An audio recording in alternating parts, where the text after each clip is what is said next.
নমস্কাৰ কি খবৰ ভালে আছে নিশ্চয় ইয়েছ আজি আপোনালোকক মনোৰঞ্জন দিবলৈ আনিছো জয়ন্ত কুমাৰ চক্ৰৱৰ্তীৰ পুখুৰী পাৰৰ প্ৰাৰ্থনা হয় ফ্ৰেণ্ডছ পুখুৰী পাৰৰ প্ৰাৰ্থনা আমিতো পুখুৰী পাৰৰ প্ৰাৰ্থনা নকৰো আমিতো প্ৰাৰ্থনা গৃহতে প্ৰাৰ্থনা কৰো কোনেনো পুখুৰী পাৰত আকৌ প্ৰাৰ্থনা কৰিবলৈ গ'ল আৰু কাৰ বাবে কৰিবলৈ গ'ল আপোনাৰ জানিবলৈ ইচ্ছা যোৱা নাই নিশ্চয় জানিবলৈ ইচ্ছা গৈছে সম্পূৰ্ণ ভিডিঅ'টো স্কিপ নকৰাকৈ উপভোগ কৰিব লাগিব তেতিয়া আমি জানিব পাৰিম কোনে কিয় পুখুৰী পাৰত প্ৰাৰ্থনা কৰিছে এটা সুন্দৰ ৰোমান্টিক গল্প পুখুৰী পাৰৰ প্ৰাৰ্থনা এই পুখুৰী পাৰৰ প্ৰাৰ্থনা গল্পটিলৈ বিজু আপোনালোকৰ সন্মুখত আৰু এই বিজু ব্লগলৈ সকলোকে জনাইছো আন্তৰিক স্বাগতম ফ্ৰেণ্ডছ বলক আমি স্কিপ নকৰাকৈ কিন্তু গল্পটোৰ ভিতৰলৈ সোমাই যাওঁ পুখুৰী পাৰৰ প্ৰাৰ্থনা জয়ন্ত কুমাৰ চক্ৰৱৰ্তী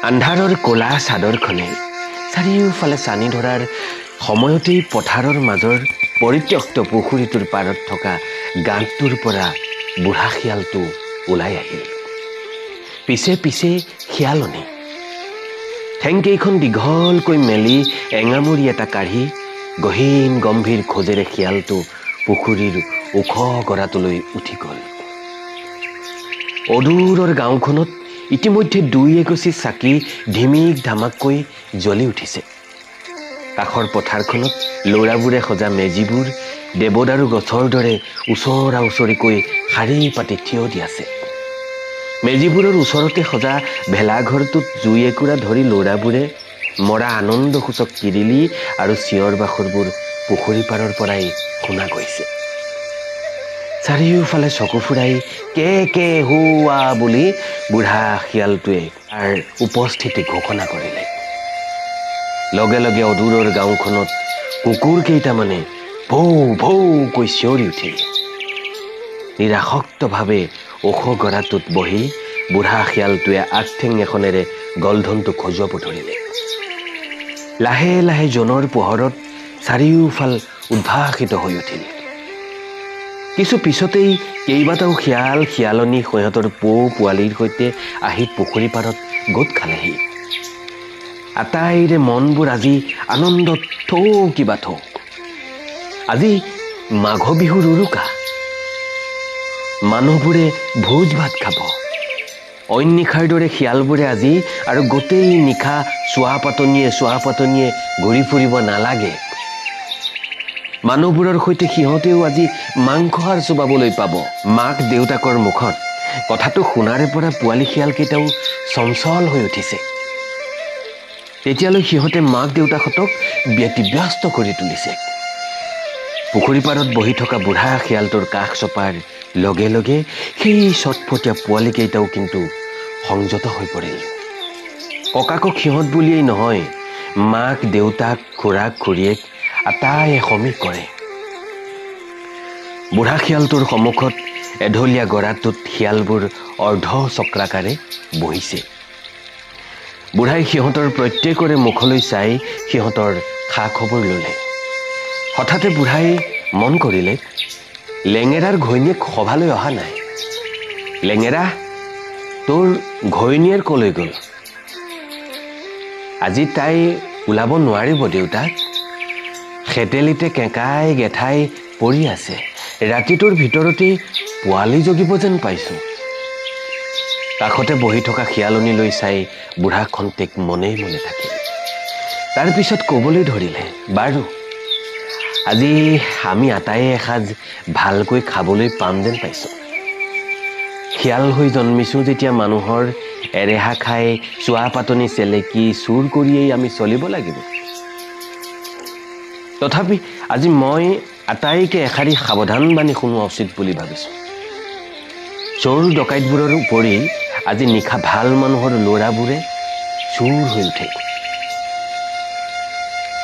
হাঁহ পাৰ কুকুৰা কবি আলু আনকি বাঁহ কাঠৰ বেৰবোৰো সিহঁতে চুৰি কৰে গতিকে মই আটাইকে সাৱধান কৰি দিলো এই চোৰবোৰৰ পৰা আঁতৰত থাকিবলৈ পোৱালীবোৰকো যেন মাক দেউতাকবোৰে সকলো সময়তে চকুৰ আগত ৰাখে বুঢ়া শিয়ালৰ কথাত শিয়াল সমাজে ভাল ভাল বুলি মূৰ জোকাৰিলে তাৰ পিছত আটাইবোৰ শিয়াল স্বস্থানত থিয় হৈ কে কে হোৱা অ' কে হোৱা সাজু হোৱা বুলি সমস্বৰে আৰম্ভণি সংগীতটো গাই নিজ নিজ ভাগে খাদ্যানুসন্ধানত ওলাই গ'ল।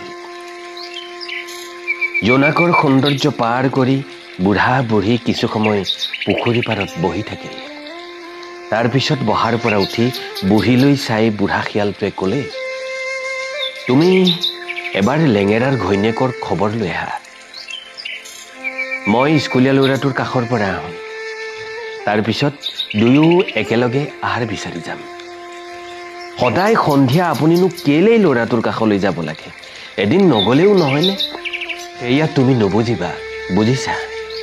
ল'ৰাটোৱে যিবোৰ সাধু পঢ়ে, ঈশপৰ সাধু, বুঢ়ী আইৰ সাধু আৰু কত যে কিমান সাধু, শুনিলে শুনি থাকিবলৈ মন যায়। সাধুবোৰত আমাৰ কথাও থাকে। আৰু সেইবোৰ নুশুনিলে আমি কেনেকৈ জানিম মানুহবোৰে আমাৰ বিষয়ে কি ভাবে কি নাভাবে? হৈছে সেইবোৰ শুনিহে বুজিব লাগেনে? মানুহে আমাক শত্ৰুজ্ঞান কৰাৰ উপৰি চোৰ বুলি ভবাৰ বাহিৰে বেলেগ কিবা বুলি ভাবেনে? শিয়ালনীৰ জ্ঞান গম্ভীৰ কথা শুনি শিয়ালটো খন্তেক থমকি ৰল। মনে মনে দুখো পালে। পিছে অভ্যাস যে লোভৰ দৰে, এৰো বুলিও এৰিব নোৱাৰি। শিয়ালনীক তাতে এৰি লাহে লাহে শিয়ালটো গৰাটোৰ পৰা নামি আহিল। তাৰ পিছত শিয়াল খোজেৰে পথাৰৰ নিৰ্দিষ্ট সৰুৱালিটোৰে ওপৰেৰে বাট বুলিবলৈ ধৰিলে। শিয়ালনীৰ কথা মিছা নহয়, মানুহবোৰে সিহঁতক শত্ৰু বুলিয়েই ভাবে। দেখিলেই ধৰ ধৰ মাৰ মাৰ কৰে, কুকুৰ লগাই দিয়ে। সাধুবোৰত অৱশ্যে শিয়ালক বুদ্ধিমান বুলিয়েই কোৱা হৈছে। এতিয়ালৈকে সি যিমানবোৰ সাধু শুনিছে তাৰ ভিতৰত সেই ফান্দত পৰা বাঘৰ সাধুটোৱেই তাৰ ভাল লাগিছে আটাইতকৈ বেছি। কথাটো ভবাৰ লগে লগে সাধুটো শিয়ালৰ মনত পৰি গ'ল। এদিন এটি প্ৰকাণ্ড বাঘ চিকাৰীয়ে পতা ফান্দ এখনত পৰিল। নিশ্চিত মৃত্যুৰ পৰা হাত সাৰিবলৈ ওচৰেৰে যোৱা মানুহ এজনক একো অপকাৰ নকৰোঁ বুলি শপত খাই তাক মোকলাই দিবলৈ অনুনয় বিনয় কৰিবলৈ ধৰিলে। বাঘৰ কথা বিশ্বাস কৰি মানুহজনে ফান্দৰ দুৱাৰখন খুলি দিলে। মুকলি হৈ বাঘটোৱে মানুহজনক ক'লে, তোক কেতিয়া মই খাম। ভয়ত মানুহজন মুচকচ যোৱাৰ উপক্ৰম। তথাপি সাহস গোটাই সি বাঘক ক'লে যে বাঘে তাক খাব পাৰিব যদিহে তিনিটা জীৱই বাঘে তাক খোৱাটো উচিত বুলি কয়। বাঘ মান্তি হ'ল। প্ৰথমতে মানুহজনে ওচৰত থকা গছজোপাক কথাটো সুধিলে। মানুহে সদায় গছৰ ডালপাত ভাঙি চিঙি কাটি অনিষ্ট কৰে, গতিকে বাঘে মানুহজনক খোৱাটো উচিত বুলি গছে মত দিলে। ইয়াৰ পিছত মানুহজনে চৰাই এজনীক কথাটো সুধিলে। মানুহে চৰাইৰ অনিষ্ট কৰে, শিলগুটি দলিয়াই মাৰে, খাই সজাত ভৰাই থয়। বাঘে মানুহটোক খোৱাত চৰাইটোৱেও হয়ভৰ দিলে। এইবাৰ মানুহজনে শিয়াল এটাক কথাটো কৈ শিয়ালৰ মত জানিব বিচাৰিলে। মানুহজনৰ অৱস্থা দেখি শিয়ালৰ মনত দয়া উপজিল। ইমান ডাঙৰ বাঘটো ফান্দখনতনো কেনেকৈ সোমাই আছিল জানিব বিচৰাত বাঘটোৱে ফান্দত সোমাই দেখুৱাই দিলে। লগে লগে শিয়ালটোৱে ফান্দৰ দুৱাৰখন জপাই দিলে আৰু এইদৰেই মানুহজনৰ জীৱন ৰক্ষা কৰিলে। সাধু শেষ। এনে সুন্দৰ সাধুবোৰ সৰুৰে পৰা পঢ়া শুনাৰ পিছতো কিয় যে মানুহে শিয়ালক ভাল চকুৰে চাবলৈ নিশিকিলে বুঢ়া শিয়ালটোৱে বুজি নাপালে। কথাবোৰ ভাবি ভাবি গৈ থাকোঁতেই সি গাঁৱৰ এমূৰে থকা নিৰ্দিষ্ট বাৰীখন পালেহি। সদায় ৰোৱাৰ দৰে বাঁহজোপাৰ গুৰিত ৰৈ ইফালে সিফালে চাই সি কাণ উনালে। অইন দিনাখন ইয়াৰ পৰা ল'ৰাজনে ডাঙৰ ডাঙৰকৈ পাঠ পঢ়া কাণত পৰে। পিছে আজি দেখোন পঢ়া শুনাৰ নাম গোন্ধই নাই। লাহে লাহে শিয়ালটো ঘৰৰ কাষ চাপি গ'ল। নাই, ল'ৰাজন পঢ়া ঠাইত নাই। ৰান্ধনী ঘৰৰ ফালেহে সি কাৰোবাৰ মাত শুনা যেন পালে। এইবাৰ সি সেইপিনে আগুৱালে। তাৰ নাকত কিহবাৰ গন্ধ এটা লগা যেন লাগিল। ইফালে সিফালে চাই বেৰৰ জলঙাটোৰে সি ভিতৰলৈ জুমি চালে। হয়, আটাইবোৰ ইয়াতে, আখলটো আগুৰি আটাইবোৰ বহি আছে। আখলৰ ওপৰত এটা চৰু। বগা চুলীয়া সোপোৰা আইতাজনীয়ে খৰাহীটোৰ পৰা আঙুলিৰ চেপাত অনা বৰা চাউলৰ গুৰিবোৰ চৰুটোত টিপি টাপি আছে। লাহে লাহে দেখা গ'ল পূৰ্ণিমাৰ জন্তু যেন সৰু হৈ আকাশখনৰ পৰা চৰুৰ বুকুলৈ নামি আহিছে। আইতাজনীয়ে তাত তিলৰ তুলসীজোপা ৰুই দিলে। তুলসীজোপা খাৱতি চৰুৰ বুকুত সপ্তমীৰ জন্তু জিলিকি উঠিল। কাষত বহি থকা কণমানি দুটাৰ চকুৱে চকুৱে মৃগ পহুটো চঞ্চলভাৱে লৰি ফুৰিবলৈ ধৰিলে। আইতা হ'ব দে, খাবলৈ দে না। ৰচোন ৰ, আগতে গোসাঁইৰ ভাগৰখিনি একাষৰীয়াকৈ থওঁ। তেনেতে আগফালে চোতালত কাৰোবাৰ মাত শুনা গ'ল। কিছু আঁতৰত বহি আইতাকৰ পিঠা বনোৱা চাই থকা সেই সাধু পঢ়া ল'ৰাটো উঠি গৈ খন্তেকতে ঘূৰি আহিল। তাৰ হাতত এটা পলিথিনৰ টোপোলা। মাংস আনিছে, মাংস আনিছে। কণমানি দুটা আইতাকৰ কাষৰ পৰা উফৰি গৈ মাংসৰ টোপোলাটোত উবুৰি খাই পৰিল। পিছফালে চুপি থকা বুঢ়া শিয়ালৰ জিভাৰে আগেৰে পানীৰ সুঁতি বব ধৰিলে। এই নুচুবি নুচুবি, তাৰ পৰা উঠ বুলি মাকজনী সিটো কোঠাৰ পৰা ঢপলিয়াই আহিল। তথাপি কণমানি দুটাই আঙুলিৰে এবাৰকৈ মাংসখিনি চুই চালে। বৰ কোমল। অনিচ্ছা সত্ত্বেও সিহঁত তাৰ পৰা উঠিল আৰু মাক আইতাকৰ মাজত এনে এটা ঠাইত বহি ল'লে য'ৰ পৰা দুইফালে চকু ৰাখিব পাৰে। আইতাকে কণমানি দুটাৰ হাতত এখনকৈ পিঠা তুলি দিলে। সিহঁতৰ চকুবোৰ উজলি উঠিল। লগে লগে সিহঁতে পিঠাত কামোৰ দিলে। ঠেট ঠেট ঠেট। হঠাতে বাহিৰত কিহবাৰ শব্দ শুনা গ'ল। লগে লগে এটা চিঞৰ। শিয়ালটোৰ কাণ দুখন থিয় হৈ উঠিল। সেই মুহূৰ্ততে বাঁহৰ দুৱাৰখনত কোনোবাই এটা প্ৰচণ্ড গোৰ মাৰিলে। বেৰৰ জলঙাৰে শিয়ালটোৰ চকুত পৰিল নাক মুখ ঢকা মানুহ তিনিটা। প্ৰত্যেকৰে হাতত একোটাকৈ বন্দুক। সিহঁতক দেখিয়েই মাকজনীয়ে চিঞৰ এটা মাৰিলে। লগে লগে ঠাট ঠাট ঠাট। মানুহজনীৰ মুখখন মেল খায়েই থাকিল। একে জাপে শিয়ালটো গৈ ওচৰৰ কলগছ কেইজোপাৰ আঁৰত লুকাল। ঠাট ঠাট ঠাট ঠাট ঠাট ঠাট ঠাট ঠাট ঠাট ঠাট। তাৰপিছত সকলো নিস্তব্ধ। খন্তেক পিছত চাৰিওফাল নিতাল মৰাত শিয়ালটো পুনৰ সন্দৰ্পণে আগুৱাই গ'ল। আখলৰ চাকিটো নুমাইছে। ভিতৰখন আন্ধাৰ। লাহে লাহে শিয়ালটো চোতাললৈ আগুৱাই গ'ল। চোতালত মানুহ এজন পৰি আছে। ঘৰৰ দুৱাৰখন খোলা। এখোজি দুখোজিকৈ শিয়ালটো ভিতৰলৈ সোমাই গ'ল।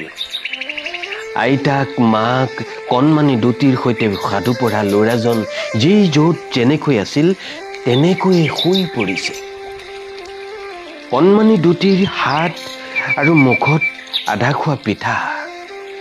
আইতাজনীৰ বগা মূৰটো নুমাই অহা জুইকুৰাৰ কাষতে পৰি আছে। সপ্তমীৰ জন্তু চৰুৰ বুকুত পুৰি ছাই হ'ব ধৰিছে। সাধু পঢ়া ল'ৰাটো মাকজনীৰ কাষতে শুই আছে। প্ৰত্যেকৰে দেহৰ ওচৰত একোটাকৈ তেজৰ ডোঙা।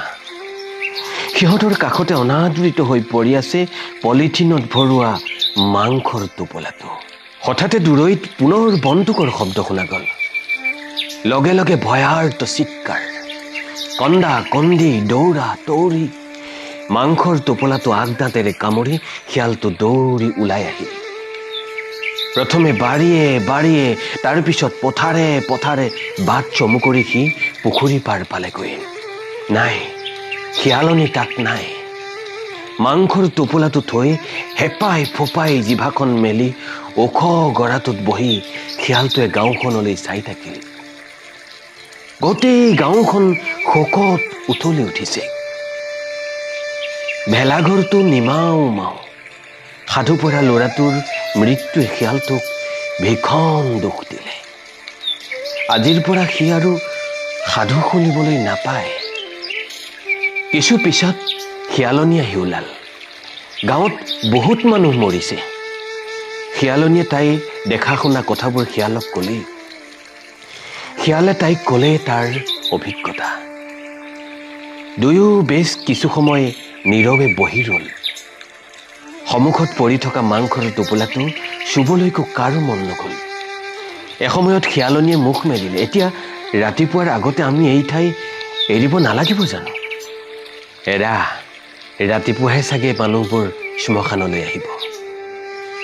পুখুৰীটোৰ কাষতেই শ্মশানখন। গাঁৱত কোনোবা মৰিলে এই শ্মশানখনতেই জ্বলোৱা হয়। আগতীয়াকৈ কথাটো জানিলে শিয়ালনীয়ে সিদিনাখনৰ কাৰণে পুখুৰী পাৰৰ গাঁতটো এৰি অন্যত থাকেগৈ। নহ'লে দুষ্ট ল'ৰাবোৰে কেতিয়াবা বৰ আমনি কৰে। গাঁতত জুই দিয়ে, পানী ঢালে, গাঁতৰ মুখখন বন্ধ কৰি দিয়াৰ চেষ্টা কৰে। তুমি এটা কাম কৰা, তুমি লেঙেৰাৰ ঘৈণীয়েকৰ সতে থাকাগৈ। মাংসৰ টোপোলাটো তাইকে দিবা। ক'বা মাইকী পোৱালি এটি জন্ম দিবলৈ। মই তাইক আশীৰ্বাদ কৰিছোঁ। মই বেতৰ জাৰণিখনতেই থাকিম। এটা দিনৰহে কথা। শিয়ালনীয়ে কথা পাতি থাকোঁতেই এটা দুটাকৈ বাকী শিয়ালবোৰো আহি ওলাল। আটাইৰে আজি অপাৰ আনন্দ। মানুহবোৰে গোটোৱা মাছ মাংসৰ প্ৰায় গোটেইখিনিয়েই আজি সিহঁতৰ পেটত সোমাইছে। ক'ৰ মানুহ ক'লৈ গৈছে কোনোৱে ক'ব নোৱাৰে। ঘৰ দুৱাৰ খোলাকৈ এৰিয়েই মানুহবোৰ পলাইছে। ইয়াৰ পিছত শিয়ালবোৰৰ প্ৰত্যেকেই ক'ত কোনে কিমান কেনেকৈ কি খালে তাৰ বিৱৰণ দিয়াত ব্যস্ত হৈ পৰিল। গোটেই সময়ছোৱা বুঢ়া শিয়ালটো নীৰৱে বহি থাকিল। ৰাতিপুৱাৰ কিছু আগতে শেষবাৰলৈ সিহঁতে সমস্বৰে হোৱা হোৱা হোৱাকৈ জাতীয় সংগীতটো গাই ঘৰাঘৰি গ'লগৈ। বুঢ়াৰ পৰা বিদায় লৈ মাংসৰ টোপোলাটো লৈ শিয়ালনীয়েও লেঙেৰাৰ ঘৈণীয়েকৰ ওচৰলৈ বুলি খোজ ল'লে। লাহে লাহে চাৰিওকাষ পোহৰ হৈ আহিল। পুখুৰী পাৰৰ ওখ গৰাটোত বহি তেতিয়াও বুঢ়া শিয়ালটোৱে একেথৰে গাঁওখনলৈ চাই আছে। গা পা ধুই মাহ প্ৰসাদৰ শৰাই লৈ মেজিবোৰ জ্বলাই হৰিধ্বনি দিবলৈ কোনোবা আহিব বুলি সি আশা কৰি আছিল যদিও কোনো নাহিল। মানুহটো নায়েই, গৰু ছাগলীবোৰো নাই। লাহে লাহে কুঁৱলীৰ চাদৰখন আঁতৰি গৈ বেলিটোও ওলাল। তথাপি কাৰো ঘাম নাই। আটাইবোৰ চাগে মৰা খবৰ লৈ ব্যস্ত হৈ পৰিছে। কিছু পিছতেই চাঙি কান্ধ লৈ মানুহবোৰ ইয়ালৈ আহিব, শিয়ালটোৱে ভাবিলে। তাৰ পিছে আজি বহাৰ পৰা উঠি বেতনিৰ মাজলৈ যাবলৈ এলাহ লাগিল। সাধু বুঢ়া ল'ৰাটো কণমইনা দুটিৰে সৈতে সিহঁতৰ মাক দেউতাকৰ মৃতদেহ কেইটাৰ ছবিখনে বাৰে বাৰে তাক আমনি কৰিব ধৰিলে। চোতালত পৰি থকাজনেই বাৰু সিহঁতৰ দেউতাক আছিল নেকি? কিয় বাৰু মানুহবোৰে নিজৰ ভিতৰতে এইদৰে মৰামৰি কৰি মৰিছে? শিয়াল সমাজতো দেখোন কোনোৱে এইদৰে নিজৰ ভিতৰতে মৰামৰি নকৰে। সেই ফান্দত পৰা বাঘটো মোকলাই দিয়া মানুহজনৰ দৰে এই মানুহবোৰৰো বাৰু বুদ্ধিবৃত্তি নাইকিয়া হ'ল নেকি? দিনৰ দিনটো শিয়ালটোৱে ওখ গৰা আৰু নিজৰ গাঁতটোৰ মাজত তাঁত বাতি কৰি কটালে। মৰাশবোৰ জ্বলাবলৈ কোনো নাহিল। মেজিবোৰো নজ্বলোৱাকৈ থাকিল। লাহে লাহে বেলিটোৱে গৈ পশ্চিম আকাশত মুখ লুকুৱালে। আগঠিং দুখনৰ ওপৰত মূৰটো থৈ এবাৰ চকু মেলি বুঢ়া শিয়ালটো নীৰৱে বহি থাকিল। প্ৰতি সন্ধ্যাৰ দৰে হোৱা দি লগৰবোৰক আহ্বান জনোৱাৰ আগ্ৰহী সি আজি অনুভৱ নকৰিলে। কিছু পিছত প্ৰথমে আহিল শিয়ালনী। তাৰপিছত এটা দুটাকৈ বাকী শিয়ালবোৰো আহি পুখুৰী পাৰ পালেহি। আটাইয়ে বুঢ়াৰ মুখলৈ চাইছে। বুঢ়াৰ নীৰৱতাই সকলোকে আচৰিত কৰি তুলিছে। শিয়ালনীয়ে প্ৰথমতে বুঢ়াক লেঙেৰাৰ ঘৈণীয়েকে ধুনীয়া নদুকা মাইকী পোৱালি এটি জন্ম দিয়াৰ খবৰটো জনালে। খবৰটো শুনি বুঢ়াৰ আনন্দ লাগিব বুলি আটাইয়ে ভাবিছিল, কিন্তু নাই। বুঢ়াৰ ভাৱাবেগৰ কোনো পৰিৱৰ্তন দেখা নগ'ল। বুঢ়াৰ সৈতে বাকীবোৰো নীৰৱে বহি থাকিল। এসময়ত বুঢ়া উঠিল আৰু গহীন গম্ভীৰ স্বৰত ক'বলৈ ধৰিলে, আজি দিনটো এটা নৰমনিচো চকুত নপৰিল। কালিৰ মৰাশবোৰ সিহঁতে ক'ত জ্বলালে তাকো নাজানিলোঁ। মোৰ ভাৱ হৈছে ক'ৰবাত সাংঘাতিক কিবা এটা হৈছে। আজি আহাৰ বিচাৰি কোনো অকলশৰে যাব নালাগে। প্ৰথমতে মই আৰু কোনোবা দুটামান গৈ আলেঙে ক'ত কি হৈছে চাই আহোঁগৈ। তাৰ পিছতহে কি কৰা যায় আমি সকলোবোৰে আলোচনা কৰি স্থিৰ কৰিম। কথামতেই কাম। 10 বজীয়া ডেকা শিয়াল তিনিটা বুঢ়াৰ সৈতে যাবলৈ জাঁপ মাৰি উঠিল। বুঢ়াৰ পিছে পিছে গৈ সাধু বুঢ়া ল'ৰাজনৰ বাৰীত শিয়ালকেইটা ৰ'ল। বাঁহজোপাৰ গুৰিত ডেকাবোৰক ৰ'বলৈ কৈ বুঢ়া অকলে আগুৱাই গ'ল। আখল ঘৰৰ বেৰৰ জলঙাৰে ভিতৰলৈ ভুমুকিয়াই সি কাকো নেদেখিলে। এইবাৰ সি চোতাললৈ বুলি খোজ দিলে, কিন্তু লগে লগে থমকি ৰ'ল। আগফালে জুই একুৰা ধৰি মানুহ কেইজনমান নীৰৱে বহি আছে। সিহঁতৰ ভৰিৰ কাষত এটা ঢেকেৰা কুকুৰ। কুকুৰটোৱে দেখিলে সৰ্বনাশ হ'ব। হঠাতে শিয়ালটোৰ নাকত গোন্ধ এটা লাগিল, মৃতদেহৰ গোন্ধ। ক'ৰ পৰা আহিছে বাৰু গোন্ধটো? ঘৰটোৰ পিছফালেৰে ঘূৰি শিয়ালটো সিটো মূৰত ওলালগৈ, আৰু তাৰ পৰাই সি দেখিলে চোতালত শাৰী শাৰীকৈ থোৱা মৃতদেহবোৰ। সাধু বুঢ়া ল'ৰাটোৰ সৈতে সেই কণমানি দুটাও নিশ্চয় ইয়াতেই আছে। মৃতদেহ কেইটালৈ থৰ লাগি চাই থাকোঁতেই দীঘলকৈ গোন্ধ লৈ কুকুৰটোক সি তাৰ পিনে অহা দেখিলে। সন্ত্ৰস্ত হৈ শিয়ালটোৱে দৌৰ মাৰিব খুজিছিলেই, তেনেতে কুকুৰটো ৰ'ল। ওচৰতে পৰি থকা মৃতদেহটোৰ ওচৰলৈ সি জোঙা মুখখন আগুৱাই নিলে। হেই হেই বুলি জুই পুৱাই থকা কোনোবা এজনে চিঞৰি উঠিল। লগে লগে নেজ পেলাই শান্ত শিষ্টৰ ভাও জুৰি কুকুৰটো আঁতৰি গৈ মানুহকেইজনৰ পৰা কিছু নিলগত নেজ পেলাই বহি দিলে। স্বস্তিৰ নিশ্বাস পেলাই ঘৰটোৰ পিছফালে গৈ শিয়ালটো কিছু সময় চুপ মাৰি ৰ'ল। ডেকা শিয়াল তিনিটা লাহে লাহে আহি তাৰ কাষ চাপিলহে। মৃতদেহৰ গোন্ধ পাই সিহঁতৰ নাকৰ পাহিবোৰো ফুলি ফুলি উঠিব ধৰিছে। বুঢ়া শিয়ালটোৱে দূৰৈৰ পৰা সিহঁতক মৃতদেহবোৰ দেখুৱাই ফুচফুচাই ক'লে, খবৰদাৰ, মৃতদেহবোৰৰ ওচৰলৈ কোনো নাযাবি। মানুহবোৰৰ কাষত ঢেকেৰা কুকুৰ এটা বহি আছে।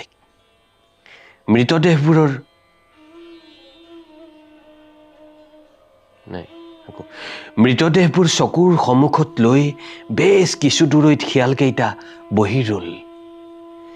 কিবা খবৰ শুনাৰ আশাত ডাঙৰ পাক এটা মাৰি বুঢ়া শিয়ালটো যিমান পাৰে মানুহকেইটাৰ কাষ চাপি গ'ল। সি যি ঠাইত চুপ লৈ বহিল তাৰ পৰা সি মানুহবোৰক নেদেখে, কিন্তু সিহঁতৰ কথা বতৰা শুনে। এনেকৈ আৰু কিমান পৰ দিবি? গোন্ধটো অসহ্য হৈ পৰিছে। ৰচোন ৰ, ৰাইজে দেখোন মন্ত্ৰী নহালৈকে শৱবোৰ সৎকাৰ নকৰোঁ বুলিছে। পিছে মন্ত্ৰী আহিব জানো? আহিলে কেতিয়া আহিব? নেদেখাজনেহে জানে, হুমুনিয়াহ কাঢ়ি কোনোবা এজনে ক'লে। তাৰ পিছত পুনৰ অখণ্ড নীৰৱতা, মাজে মাজে একোটা হামি আৰু জুইত খৰি দিয়াৰ শব্দ। বেছ কিছু সময় ৰোৱাৰ পিছতো মানুহবোৰে কোনো কথা বতৰা পতা নুশুনি শিয়ালটোৱে সিহঁত টোপনি যোৱা বুলি ভাবিলে। এসময়ত সি বহাৰ পৰা লাহেকৈ উঠিল আৰু লগৰবোৰৰ ওচৰলৈ আগুৱাই গ'ল। দূৰৈৰ পৰা ডেকা শিয়াল তিনিটাক অস্থিৰভাৱে পাইচাৰি কৰি থকা দেখি বুঢ়া শিয়াল শংকিত হৈ উঠিল। কি হ'ল হঠাতে সিহঁতৰ?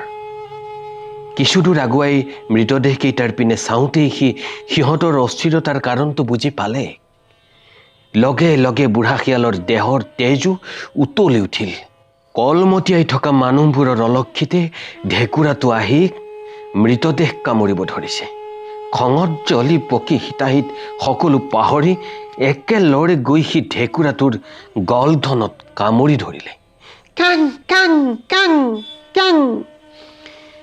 ঢেকুৰাৰ চিঞৰত মানুহবোৰ জাঁপ মাৰি উঠি হাতৰ ওচৰত যিয়ে যি পাই বুটলি ল'বলৈ খপজপ লগালে। সেই সুযোগতে বুঢ়া শিয়ালটো লগৰ তিনিটাৰ সৈতে বাৰীয়ে বাৰীয়ে দৌৰ দিলে। পুখুৰী পাৰত আটাইবোৰ শিয়াল উদ্বিগ্ন হৈ ৰৈ আছে। ডেকা শিয়াল তিনিটাৰ সৈতে মুখিয়াল বুঢ়াটো সেইখিনি গৈ পোৱাৰ লগে লগে আটাইবোৰে সিহঁতক আগুৰি ধৰিলে। কিছু সময় ৰৈ ভাগৰ পলুৱাই বহাৰ পৰা উঠি সকলোৰে মুখলৈ চাই বুঢ়া শিয়ালটোৱে ক'বলৈ ধৰিলে, বন্ধুসকল, মানুহৰ আজি চৰম বিপদ। জীয়াই থকাবোৰৰতো নিৰাপত্তা নায়েই, মৰাবোৰৰো আলৈ এথানি নোহোৱা হৈছে। আমাক শত্ৰুজ্ঞান কৰিলেও, আমাক তুচ্ছ তাচ্ছিল্য কৰিলেও আমিয়েই আজি জীৱশ্ৰেষ্ঠ বুলি কোৱা এই মানুহবোৰক ৰক্ষা কৰিব লাগিব। সেয়েহে আহা আমি সকলোৱে মিলি ভগৱানক প্ৰাৰ্থনা কৰোঁ। হে ঈশ্বৰ, সাধুৰ শিয়ালটোৱে বাঘটোৰ হাতৰ পৰা সেই মানুহজনক ৰক্ষা কৰাৰ দৰে আজিও তুমি আমাক বুদ্ধি প্ৰদান কৰা, যাতে আমি এই বিপদৰ পৰা মানুহ জাতিটোক ৰক্ষা কৰিব পাৰোঁ। আমিন। হোৱা হোৱা হোৱা। ধন্যবাদ। ইমান পৰে আপোনালোকে উপভোগ কৰিলে পুখুৰী পাৰৰ প্ৰাৰ্থনা। শুনি কেনে পালে কমেণ্ট বক্সত কমেণ্ট কৰি জনাব। আৰু বিজু ব্লগৰ যদি আজি প্ৰথম ভিডিঅ' উপভোগ কৰিছে, এনেকুৱা ভিডিঅ' উপভোগ কৰি থাকিবৰ কাৰণে এই বিজু ব্লগ চেনেলটো ছাবস্ক্ৰাইব কৰি লওক, লগতে বেল আইকনটো টিপি লওক, যাতে আহিবলগীয়া প্ৰতিটো ভিডিঅ' বিজু ব্লগত দিয়াৰ লগে লগে আপুনি পোনচাতে উপভোগ কৰিবলৈ পায়। হয় ফ্ৰেণ্ড, চেনেলটো ছাবস্ক্ৰাইব কৰি লওক। আকৌ নতুন ভিডিঅ' লৈ সোনকালে আহি আছোঁ। আজিলৈ বাই বাই।